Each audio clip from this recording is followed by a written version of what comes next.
We want to go right up to Desmond. Desmond, where did we pick this up? We're over the scene of this chase that's pretty slow, Susie. Yeah. Truck not going past on this neighborhood.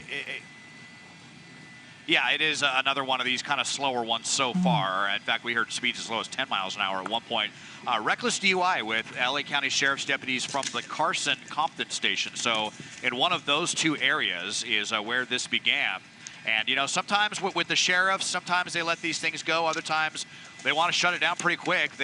We heard that they were authorized for a pit maneuver. So we'll see if they want to come in and do that quickly. We're Long Beach Boulevard here. So crossing over the LA River, kind of looping back around to where we've heard around Atlantic, Artesia. So we're right by the 710, or they're crossing over it in the LA River right now. Right through that red light, not very fast, fortunately. You know, let's drop the speedometer because it seems to be a little bit inaccurate at the moment, but not very high speeds. We were here maybe 40. Might be speeding up a little bit now. We'll see how sheriff's deputies want to handle this, but the pit maneuver was in the offering there if they want to take that chance. Chauncey, Susie, Mike. Well, you know, it'd be curious to see if they do actually do the pit. You know, we talk about these high-profile vehicles and pickup trucks, but it looks like this is a smaller pickup truck than what we're looking at in the chase at the top of the 8 o'clock. Right, and I just wanted to point something out. You saw that sheriff's deputy pass the other two cars. So unlike LAPD, every officer is trained in pit maneuvers. The sheriff's department, that's not the case. That's right. They have pit-trained deputies, and there was one that said, I'm going to join the chase. I would believe that this is the deputy that just took the lead position is probably the one that's the pit-trained deputy, because generally whoever is the lead and sticks with it. But look, now he's kind of tailing the bumper here, so I bet that's the pit-trained deputy that's going to come in and try to conduct the pit maneuver. I think you're right, Mike, and it looks like they're getting pretty close to this car right now, trying to get to that rear quarter panel so they can turn it around. But as you can see, there are other cars around. They do have to factor in many things when they are going to do the pit maneuver. Let's go back upstairs to Desmond Shaw live in SkyCal. Looks like we are picking up a little bit of speed here on the surface streets, Desmond. Yeah, a little bit, definitely here as the officer comes in pretty close. Oh, yeah. Are they going to really do it here as we're accelerating? Let's see. They're definitely looking for the right opportunity, it looks like here. But as the sheriff kind of comes up on the bumper, it looks like it kind of spooks the suspect out, and they accelerate a little bit. They've got to be careful. I mean, this is not a super wide street here along this section of Long Beach Boulevard. Lots of parked cars. Could have some people out here walking around. So they're going to wait for, you know, what they anticipate is the perfect opportunity if they are indeed going to take that tack to bring this to an end. So we'll just kind of have to see. But you see, even though, you know, it is kind of like Memorial Day, there's still plenty of people that are out here, and they don't want to get anyone innocent involved in this and try to avoid. But here, coming in for maybe, let's see, a little bit. Boy, really, that's the just closest we've seen them a little, are they or aren't they? Yeah. This situation here, yeah. So just, and then, you know, you just want to, you want to set it up so that you know how the car is going to react, and that hopefully it's not going to, you know, cause any property damage for, you know, a totally innocent person on this. But they are right there.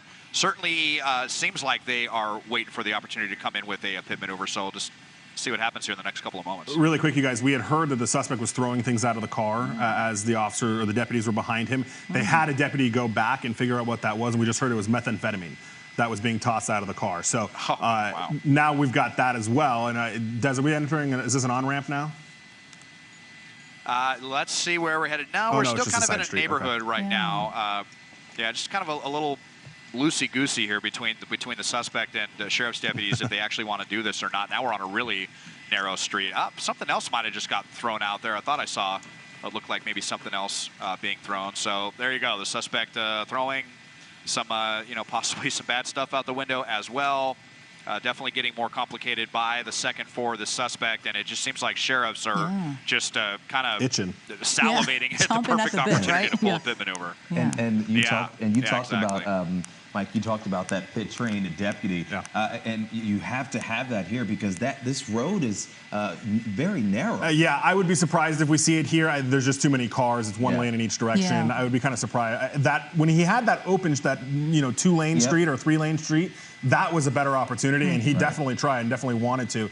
But yeah, you have the pit train deputies, because not that long ago, the sheriff's department actually by policy was forbidden from doing pit maneuvers at all, period. They brought it in when Sheriff Alex Villanueva took over again. Before that, they weren't doing them. Right, he reversed that policy, and then they started training deputies up on how to do the pit maneuvers, and so now they have pit trained deputies to be able to come in and do these, which, you know, again, a maneuver that the sheriff's department has only been doing really, I guess, for the last 3 or 4 years, maybe, Susie? And I believe only some of the cars actually have the front rim, or what do you call push that? Bars. The push yeah, bars so it's interesting. To actually do that. Most LAPD cars don't have push bars, and they'll still do pit maneuvers. Correct. But LASD does have the push bars on the front of theirs. So, Mike, so we'll see what we saw tonight is that trained officer go by and say, hey.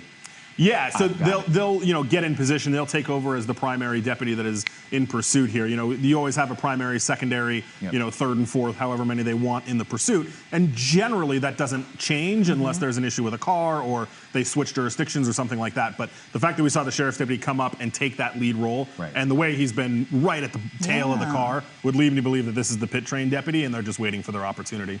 Yeah, but as we've been talking about and hearing and seeing many things being thrown out of the car, we have confirmed that methamphetamine drugs have been thrown out of this car. And this car, the original one, is reckless DUI. So right now, you wouldn't think that that is the actual want. This person driving so slowly now, slower than we've ever seen, actually, throughout this course of this pursuit. But really, you know, them going this slowly, definitely not giving officers or deputies any opportunities to do that pit maneuver as they were planning to do. At least it looked like it many times throughout this course, the course of this pursuit. But it looks like they're parking now. lot. Yeah, I was about to ask in a that. parking Is this a complex or parking something, or a park? Yeah, and look at that, just like that. We're out. Something else, something else falling out there, looks like, and we've got the hands up like they're going to surrender. So two slow speed pursuits, not too far away from each other. One a carjacking suspect, another a reckless DUI was the suspicion here, and looks like they just kind of wanted to buy some time, throw some stuff out the window, which the police were privy to, or the deputies, I should say, and the door's open. We saw hands briefly.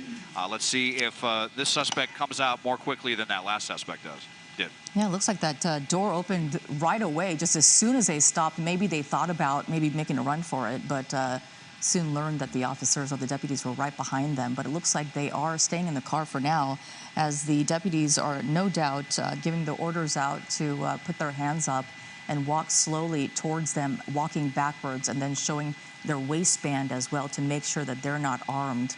But it looks like so far they're staying in that car. This is almost like deja vu, Mike. I was going to ask Desmond, what is this place? We know it's a parking lot. Is this is it a complex? I see a lot of cars there. Is it a complex? Is this a church?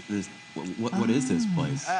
Apartment complex. Yeah, it looks like just an apartment complex. Maybe that's like the community common room or something like that. Is what that appears to be. So not a commercial area or anything like that. Sometimes we see these suspects get out, want to run into a Home Depot. We saw somebody try to run into John Wayne Airport the other day. That didn't work out. But this one here, again, it looked like not a very serious attempt to get away. And now we are out of the vehicle. So already doing a better job than that last suspect. And looks like we will be code 4 here shortly, guys. All right, thanks a lot, Des. We're going to keep an eye on this. Looks like this suspect is going to be surrendering to police, and we'll bring you the very latest if something else happens. All right.